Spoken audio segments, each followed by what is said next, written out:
Hi friends, good morning. My name is Shanmukh. Welcome to V పాకెస్ academy. ఈరోజు నేను ఒక ఇంపార్టెంట్ వీడియో అయితే చేయబోతున్నాను. ఆ వీడియో దేని గురించి అంటే నెక్స్ట్ రానున్న 30 డేస్లో ఆర్ఆర్బి ఎన్టీపీసీ ఎగ్జామ్ అయితే జరగబోతుంది. సో ఇలాంటి క్రూషియల్ టైంలో చాలా స్టూడెంట్స్ ఎప్పటి నుంచో ఆర్ఆర్బి ఎన్టీపీసీ ఒక డ్రీమ్ జాబ్గా సెట్ చేసుకుంటారు, లేదా రైల్వే జాబ్స్ అనేది ఒక డ్రీమ్ జాబ్గా సెట్ చేసుకుంటారు కదా. వాళ్ళు చాలా డేస్ నుంచి కష్టపడుతూ వస్తారు. బట్ ఇలాంటి క్రూషియల్ టైంలో లాస్ట్ 30 డేస్లో వాళ్ళు కన్ఫ్యూజ్ అవుతూ ఉంటారు. ఏం చదవాలి, ఎలా చదవాలి, ఏం చేయాలనుకోని. బట్ నా నేను లాస్ట్ టోటల్‌గా 4 నుంచి 5 ఎగ్జామ్స్ అయితే క్రాక్ చేశాను. జాబ్స్ అయితే క్రాక్ చేశాను. సో, విత్ మై ఎక్స్‌పీరియన్స్, నాకున్న ఎక్స్‌పీరియన్స్‌తో నేను ఒక బెస్ట్ స్ట్రాటజీ అయితే మీకు షేర్ చేయబోతున్నాను. అది ఇప్పుడేంటో తెలుసుకుందాం. ఓకేనా? చూడండి. ఫస్ట్ ఆఫ్ ఆల్ మనం స్ట్రాటజీ గురించి తెలుసుకునే ముందల ఫస్ట్ ఆఫ్ ఆల్ ఎన్ని టోటల్ వేకెన్సీ వచ్చాయి, ఫార్మ్స్ ఎన్ని ఫిలప్ అయినాయి అని గురించి ఇప్పుడు డీటెయిల్‌గా తెలుసుకుందాం. ఆర్ఆర్‌బీ ఎన్టీపీసీ 2025లో 2 టైప్స్ జాబ్స్ అయితే వచ్చాయి. ఒకటి గ్రాడ్యుయేట్ లెవెల్, ఇంకొకటి అండర్ గ్రాడ్యుయేట్ లెవెల్. ఈ గ్రాడ్యుయేట్ లెవెల్‌లో +3 క్వాలిఫికేషన్ ఉంటది. అండర్ గ్రాడ్యుయేట్‌లో +2 పాస్ క్వాలిఫికేషన్ ఉంటది. ఓకేనా? గ్రాడ్యుయేట్‌లో టోటల్‌గా వచ్చే పోస్టులు ఎన్ని వచ్చినవి ఇప్పటివరకి? 8113, అంటే 8113 వేకెన్సీ అయితే వచ్చాయి గ్రాడ్యుయేట్ లెవెల్‌లో. అలానే అండర్ గ్రాడ్యుయేట్ చూసుకుంటే 3445 వేకెన్సీ అయితే వచ్చాయి. ఓకేనా? ఇలా చూసుకుంటే according to RTI reply total forms ఇప్పటివరకు ఫిల్ అయినవి ఎంతంటే 1,21,67,679, అంటే అప్రాక్సిమేట్‌గా 1,21,68,000 ఫార్మ్స్ అయితే ఫిల్ అయ్యాయి. ఇలా చూసుకుంటే ఒక పోస్ట్‌కి టోటల్‌గా 1052 స్టూడెంట్స్ అయితే పోటీ పడుతున్నారు, కాంపిటీషన్‌లో ఉన్నారు. So, competition is very high.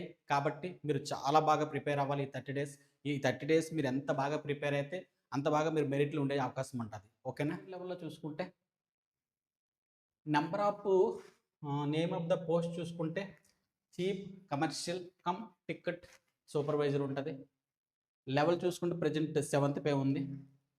ఇందులో టోటల్ వేకెన్సీస్ చూస్తే 1736 వేకెన్సీస్ ఉన్నాయి. అలానే స్టేషన్ మాస్టర్ చూసుకుంటే 994 వేకెన్సీస్ ఉన్నాయి. అలానే గూడ్స్ ట్రైన్ మేనేజర్ చూసుకుంటే 3144 వేకెన్సీస్ ఉన్నాయి. అలాగే జూనియర్ అకౌంటెంట్ కమ్ టైపిస్ట్ చూసుకుంటే 1507 వేకెన్సీస్ ఉన్నాయి. అలాగే జూనియర్ క్లర్క్ కమ్ టైపిస్ట్ చూసుకుంటే 732 వేకెన్సీస్ ఉన్నాయి.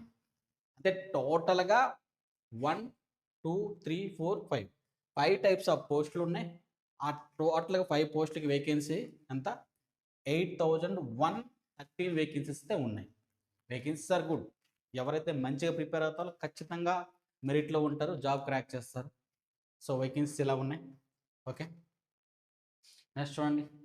అండర్ గ్రాడ్యుయేటెడ్ లెవెల్ ఎవరైతే ఇంటర్ +2 పాస్ అయ్యి దీని గురించి ప్రిపేర్ అవుతున్నారో వాళ్ళకు ఆ రోజు వచ్చే వేకెన్సీ ఇది చూడండి. Commercial cum ticket clerk total vacancy 2022. Accountant clerk cum typist 361. Junior clerk cum typist 990. Trains clerk 72. So టోటల్‌గా 3445 వేకెన్సీస్ అయితే ఉన్నాయి అండర్ గ్రాడ్యుయేట్ లెవెల్‌లో. ఓకేనా? ఇప్పుడు చూడండి సెలక్షన్. ఒక స్టూడెంట్ ఖచ్చితంగా తెలుసుకోవాల్సింది ఏంటంటే సెలక్షన్ ప్రాసెస్. ఎలా సెలక్షన్ ఎలా జరగబోతుంది అనేది ఖచ్చితంగా తెలుసుకోవాలి. ఫస్ట్ చూసుకుంటే మీకు సీబీటీ మోడ్ ఉంటది. ఓకే. సీబీటీ 1 అంటే కంప్యూటర్ బేస్డ్ టెస్ట్ 1 అంటది.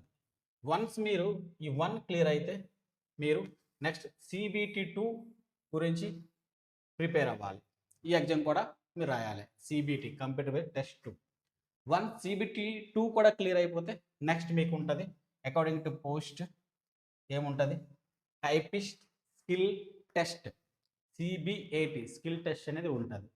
వన్స్ సీబీటీ 1 అయ్యి సీబీటీ 2 అయ్యి స్కిల్ టెస్ట్ కూడా క్లియర్ అయితే ఫైనల్గా డాక్యుమెంట్ వెరిఫికేషన్ ఉంటుంది, అలాగే మెడికల్ ఎగ్జామినేషన్ కూడా ఉంటుంది. ఓకేనా, this is complete selection process of NTPC. ఓకేనా, తెలుసుకున్నారు కదా. ఓకే, నెక్స్ట్ చూద్దాం. ఎప్పుడైతే మనం ఒక ఎగ్జామ్ ప్రిపేర్ అవుతున్నామో మనం తెలుసుకోవాల్సిన ఫస్ట్ అండ్ ఫార్మోస్ట్ ఏంటంటే సిలబస్ ఏంటి, ఎగ్జామ్ ప్యాటర్న్ ఏంటి అని ప్రకారంగా మనం ప్రిపేర్ అవ్వాలి. సో ఇక్కడ ఎగ్జామ్ ప్యాటర్న్ చూసుకుంటే CBT 1 కంప్యూటర్ బేస్డ్ టెస్ట్ 1లో చూసుకుంటే ఏముంది, రీజనింగ్ 30 క్వశ్చన్స్ 30 మార్క్స్, అంటే ఒక క్వశ్చన్కి 1 మార్క్. అలాగే general science GS 40 questions 40 marks, mathematics 30 questions 30 marks. అంటే టోటల్గా 100 క్వశ్చన్స్ ఉంటాయి. ఈ 100 క్వశ్చన్స్కి 100 మార్క్స్ ఉంటాయి. దీనికి టోటల్గా 90 మినిట్స్ ఇస్తారు. 90 మినిట్స్ టైం ఇస్తారు ఆ CBT 1 ఎగ్జామ్ని రాయడానికి. ఓకే, ఇక్కడ నెగిటివ్ మార్క్స్ కూడా ఉన్నాయి. ఏంటో చూడండి, నెగిటివ్ మార్క్స్ చూసేటప్పటికల్లా 1/3 ఫర్ ఈచ్ రాంగ్ క్వశ్చన్, అంటే 0.33. ఒక క్వశ్చన్ గారు మీరు తప్పు చేస్తే 0.3 అనేది మైనస్ అవుతుంది. ఓకేనా, ఇది ఎగ్జామ్ ప్యాటర్న్. నెక్స్ట్ చూడండి, ఎగ్జామ్ ప్యాటర్న్ CBT 2 టైప్స్ కాదు, CBT 1 CBT 2. CBT 2లో ఏముంది, సేమ్ రీజనింగ్ ఉంది. రీజనింగ్కి టోటల్ 35 క్వశ్చన్స్ 35 మార్క్స్. అలాగే జనరల్ స్టడీస్ అండ్ సైన్స్ కలుపుకొని 50 క్వశ్చన్స్ 50 మార్క్స్. అలాగే మ్యాథమెటిక్స్ 35 క్వశ్చన్స్ 35 మార్క్స్. అంటే టోటల్గా 120 క్వశ్చన్స్కి 120 మార్క్స్ ఉంటాయి. దీనికి కూడా టోటల్ 90 మినిట్స్ అయితే టైం ఇస్తున్నారు. ఓకేనా, దీనికి నెగిటివ్ మార్క్ ఏంటి, 1/3, అంటే 0.33 నెగిటివ్ మార్క్ ఉందన్నమాట, సేమ్. ఓకే, ఇప్పుడు చూడండి, ఇప్పుడు వరకు చాలా టైమ్స్ RRB అనేది, రైల్వే రిక్రూట్మెంట్ బోర్డు అనేది NTPC చాలా టైమ్స్ కండక్ట్ చేసింది కదా. ఇప్పుడు వరకు చూసుకుంటే CBT 1 ఇప్పుడు వరకు నెంబర్ ఆఫ్ షిఫ్ట్స్ ఎన్ని, 133 షిఫ్ట్స్ అయితే కండక్ట్ చేస్తుంది. ఈ 133 షిఫ్ట్స్కి ఒక షిఫ్ట్కి ఎన్ని, టోటల్ 100 క్వశ్చన్స్ కదా. అలా చూసుకుంటే 133 ఇంటూ 100 ఎంత అవుతుంది, 13,300 ప్రీవియస్ క్వశ్చన్స్ మీకు దొరుకుతాయి. ప్రాక్టీస్ చేయడానికి మంచిగా మీరు 13,300 క్వశ్చన్స్ అయితే మీరు ప్రాక్టీస్ చేయొచ్చు, ప్రీవియస్ క్వశ్చన్స్. అలాగే CBT 2 చూసుకుంటే 18 షిఫ్ట్స్ అయ్యే 35 ఇంటూ 120 అంటే 4,200 క్వశ్చన్స్ ఉన్నాయి. ఎవరైతే ప్రాక్టీస్ చేస్తున్నారో డైలీ వాళ్ళు ఖచ్చితంగా ఈ ప్రీవియస్ క్వశ్చన్స్ నుంచి ఎవ్రీడే, అట్లీస్ట్ ఎవ్రీడే ఒక 20 నుంచి 30 ప్రీవియస్ క్వశ్చన్స్ ప్రాక్టీస్ చేయాలి. ఎందుకంటే మీకు the level of the exam తెలాలి, the model of the question తెలాలి, ఎక్కడి నుంచి క్వశ్చన్స్ వస్తున్నాయి కూడా తెలాలి, వెయిటేజ్ ఆఫ్ ద టాపిక్స్ అనమాట. కాబట్టి ఖచ్చితంగా ఈ ప్రీవియస్ ఉన్న టోటల్ చూసుకుంటే 17,500 ప్రీవియస్ క్వశ్చన్స్ ఉన్నాయి. మీరు ఖచ్చితంగా ప్రాక్టీస్ చేయాలి. ఓకేనా, this is my special suggestion మీకు ఎవరైతే ప్రిపేర్ అవుతున్నారో. ఇంకోటి చూడండి, ఇప్పుడు వరకు చూసుకుంటే కట్టాపు లాస్ట్ టైం వచ్చిన కట్టాపు ఎప్పుడు బేస్ చేసుకుంటే 2019 NTPCని బేస్ చేసుకుంటే అప్పుడు కట్టాప్ ఏంటంటే అలహాబాద్లో టోటల్ వేకెన్సీ 516 ఉండే,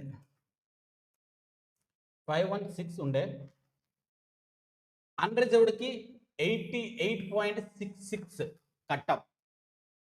అంటే మీరు కరెక్ట్గా చూసుకుంటే CBT 1లో 88.66 ఉంది అంటే ఇక్కడ నార్మలైజేషన్ ఒక లెవెల్లో అయింది. మీరు నార్మల్గా రైల్వేలో చూసుకున్న SSL చూసుకున్నా మీకు నార్మలైజేషన్ చాలా హైలో ఉంటుంది. మీరు చెప్పుకోవాలంటే మినిమం 10 నుంచి 20, 30 వరకు కూడా మార్క్స్ యాడ్ అయ్యే ఛాన్స్ ఉంటుంది నార్మలైజేషన్లో. సో ఇక్కడ 66 ఉంది. అలాగే EWSకి 83.51 ఉంది, OBCకి 84.36 ఉంది, అలానే SCకి 78 ఉంది, STకి 73.34 ఉంది. Okay, including this is normalization తర్వాత వచ్చే కట్ ఆఫ్ ఇది. ఓకేనా, అలహాబాద్. ఇప్పుడు మనం చూసుకుంటే సికింద్రాబాద్ చూడండి, మన తెలుగు వాళ్ళది 79.27 అన్రిజర్వ్డ్కి, EWSకి 70.69, ఓబీసీకి 74.72, 66.96 ఎస్సీ, ఎస్టీ 63.49. ఇది కట్ ఆఫ్. అలా అన్ని జోన్లు ఉన్నాయి, మీరు చూసుకోవచ్చు కట్ ఆఫ్స్. ఓకేనా, నెక్స్ట్ చూద్దాం. ఓకే, ఇప్పుడు వరకు మనం ఏదైతే తెలుసుకున్నాం, కట్ ఆఫ్ ఎంత ఉండే, ఎన్ని వెహికల్స్ వచ్చాయి, ఇప్పటి వరకు ఎన్ని షిఫ్ట్స్ అయ్యాయి, ఎన్ని ప్రీవియస్ క్వశ్చన్స్ ఉన్నాయి, అలాగే ఎన్ని రకాల జాబ్స్ ఉన్నాయి, ఏ ఏ ఏ పోస్ట్కి ఎన్ని జాబ్స్ వచ్చాయి, మొత్తం తెలుసుకున్నాం. ఇప్పుడు మనం తెలుసుకోవాల్సిందంటే ద మోస్ట్ ఇంపార్టెంట్, ఇప్పుడు నేను చెప్పేది స్ట్రాటజీ. ఎలాంటి స్ట్రాటజీతో ఈ 30 డేస్ మీరు ప్రాక్టీస్ చేయాలి, ప్రిపరేషన్ ఉండాలి, ఇప్పుడు మనం తెలుసుకుందాం. చూడండి, ఎవరైతే సీరియస్ ఎస్పిరెంట్, నేను రియల్గా జాబ్ కొట్టాలి, నేను మెరిట్ లిస్ట్లో ఉండాలి, నేను రైల్వేలో జాబ్ చేయాలనుకున్న వాళ్ళు ఖచ్చితంగా నేను చెప్పినట్టుగా ఈ 9 అవర్స్ డైలీ స్టడీ ఛాలెంజ్ని మీరు యాక్సెప్ట్ చేయాలి. ఎవరైతే ఫోకస్డ్గా సిన్సియర్గా ప్రిపేర్ అవుతున్నారో వాళ్ళు ఈ 9 hours daily study challenge accept చేస్తే they will be must in merit list. Okay, so ఈ 9 అవర్స్ డైలీ ఛాలెంజ్ మీరు యాక్సెప్ట్ చేయాలి. ఈ 9 అవర్స్లో మనం ఏం చేయాలనేది ఇప్పుడు నేను మీకు చెప్తా చూడండి. 9 hours self study. 9 hours self study అంటే ఇప్పుడు వరకు మీరు మేబీ పెయిడ్ క్లాస్ అయినా, యూట్యూబ్ అయినా, లేదా ఆఫ్లైన్ క్లాసెస్లో అయినా మీరు క్లాసెస్కి వెళ్ళి కోచింగ్ తీసుకొని నేర్చుకుంటుంటారు, బేసిక్ అంతా క్లియర్ అయ్యి ఉంటుంది. ఓకేనా, కాబట్టి ఇప్పుడు ఈ 30 డేస్ మీరు చేయవలసింది ఏంటంటే సెల్ఫ్ స్టడీ. ఓకే, ఈ 9 అవర్స్ సెల్ఫ్ స్టడీలో ఏం చేయాలంటే డైలీ మీరు ఖచ్చితంగా 100 ఫ్యాక్ట్స్ ఆఫ్ జిఎస్, జనరల్ స్టడీస్లో జీకే అవ్వని, అవర్ కరెంట్ అఫైర్స్ అవ్వని, లేదా ఎనీథింగ్ ఏదున్నా కూడా మీరు 100 క్వశ్చన్స్ ప్రతిరోజు మీరు ప్రాక్టీస్ చేయాలి జనరల్ స్టడీస్ నుంచి. ఓకేనా, నెక్స్ట్ చూసుకుంటే daily 21 line of current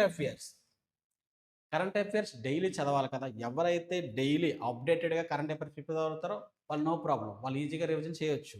but this is the time to learn more current affairs, ఎందుకంటే మీకు టైం లేదు కాబట్టి ప్రతిరోజు మీరు అట్లీస్ట్ 20 కరెంట్ అఫైర్స్ అయితే చదవాలి. ఓకేనా, ఈ 9 అవర్స్ సెల్ఫ్ స్టడీలో. అలానే solve 70 math and reasoning questions daily.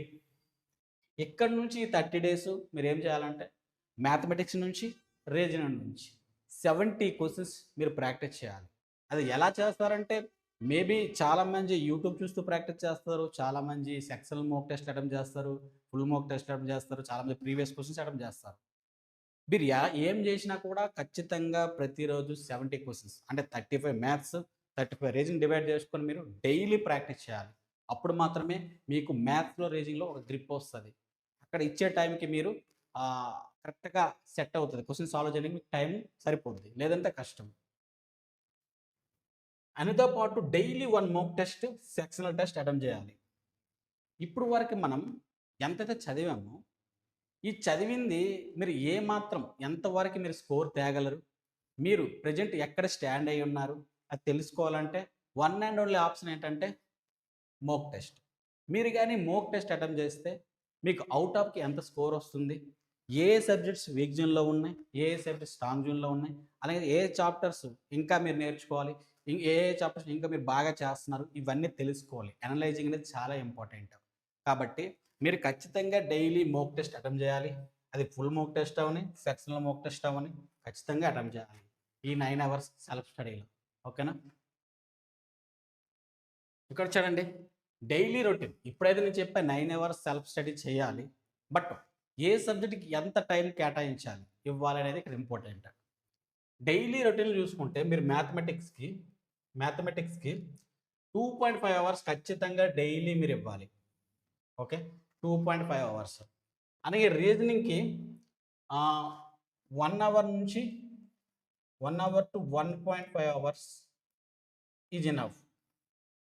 1 గంట నుంచి గంటన్నర సమయం అనేది సరిపోద్ది రీజనింగ్కి. జనరల్ స్టడీస్కి మ్యాక్సిమం టైం ఇవ్వాలి, ఎందుకంటే general studies is the game changer, decision maker. కాబట్టి జనరల్ స్టడీస్కి ఖచ్చితంగా ఎవ్రీడే మీరు 3 అవర్స్ అనేది టైం ఇవ్వాలి. ఓకేనా, ఇంతో పాటు ఫైనల్గా మోక్ టెస్ట్ 1.5 అవర్స్ మీరు మోక్ టెస్ట్ అటెంప్ట్ చేయాలి నీట్గా. ఓకే. ఎప్పుడైతే మీరు మోక్ టెస్ట్ అటెంప్ట్ చేస్తారో, చేసిన తర్వాత సబ్మిట్ చేస్తారు, చేసిన తర్వాత analysing is the most important. Just mock test attempt చేసి అయిపోయిందని చేతులు దులిపేసుకుంటే అవ్వదు. మీరు ఖచ్చితంగా ఏదైతే మోక్ టెస్ట్ అటెంప్ట్ చేస్తారో అది అనలైజింగ్ చేయాలి. ఏది ఎగ్జామ్ మీరు ఏ సబ్జెక్ట్ బాగా చేస్తున్నారో, ఏది బాగా చేయట్లేదు, ఏ ఏ చాప్టర్ మీరు బాగా కంబైన్డ్ ఉందో, ఏ టాపిక్‌లో మీరు వీక్ అయ్యి ఉన్నారో అవన్నీ మీరు చూసి అది మీద ప్రాక్టీస్ చేయాలి. అది మీద కావాలంటే మీరు మళ్ళీ యూట్యూబ్‌కి అయినా లేకపోతే పెయిడ్ కోర్సెస్ అయినా చూసి ఆ బేసిక్ క్లియర్ చేసుకోవాలి. అప్పుడు మాత్రం మీరు ఇంప్రూవ్ అవుతది మీకు. ఓకే. మోక్ టెస్ట్ అనలైజింగ్‌కి అట్‌లీస్ట్ 1 అవర్ ఇవ్వాలి. ఓకే. ఇట్లా 9 అవర్స్ సెల్ఫ్ స్టడీ అనేది ఖచ్చితంగా మీరు చేయాలి. ఓకే. So, syllabus strategy. ఇప్పుడు వరకు మీరు ఏదైతే సిలబస్ ఉందో ఇప్పుడు చెప్పాను 9 అవర్స్ ఛాలెంజ్ అని. ఇప్పుడు ఆ సిలబస్‌ని కూడా ఒక స్ట్రాటజీ‌లా మీరు కంప్లీట్ చేయాలి. సిలబస్ అనేది ఖచ్చితంగా కంప్లీట్ చేయాలి కదా! మీరు కంప్లీట్ చేయకుండా సిలబస్ మీరు డైరెక్ట్ ఎగ్జామ్ రాస్తే అవ్వదు. కాబట్టి ఖచ్చితంగా సిలబస్ స్ట్రాటజీ ఉండాలి. సిలబస్ ఎలా కంప్లీట్ చేయాలంటే మీరు యూట్యూబ్ నుంచైనా క్లియర్ చేయండి. లేదా పెయిడ్ క్లాసెస్ అది ఆఫ్‌లైన్ అయినా లేదా ఆన్‌లైన్ అయినా ఏదో ఒకలాగా మీరు సిలబస్ అయితే ఖచ్చితంగా కంప్లీట్ చేయాలి. Okay. Next self practice of at least 30 questions నుంచి 60 క్వెషన్స్ పర్ చాప్టర్. అంటే ఏదైతే మీరు సిలబస్ కంప్లీట్ చేస్తారో సపోజ్ మ్యాథ్స్ అనుకోండి. మ్యాథమెటిక్స్‌లో మీరు టైమ్ అండ్ వర్క్ చాప్టర్ నుంచి ఖచ్చితంగా మీరు 30-60 క్వెషన్స్ ప్రాక్టీస్ చేయాలి. Self practice. అప్పుడు మాత్రమే ఆ స్పెసిఫిక్ ఆ టాపిక్‌లో మీరు ఇంప్రూవ్ అవుతది. లేదంటే స్కోర్ అక్కడి నుంచి రాదు. ఓకే. సెల్ఫ్ ప్రాక్టీస్ ఉండాలి.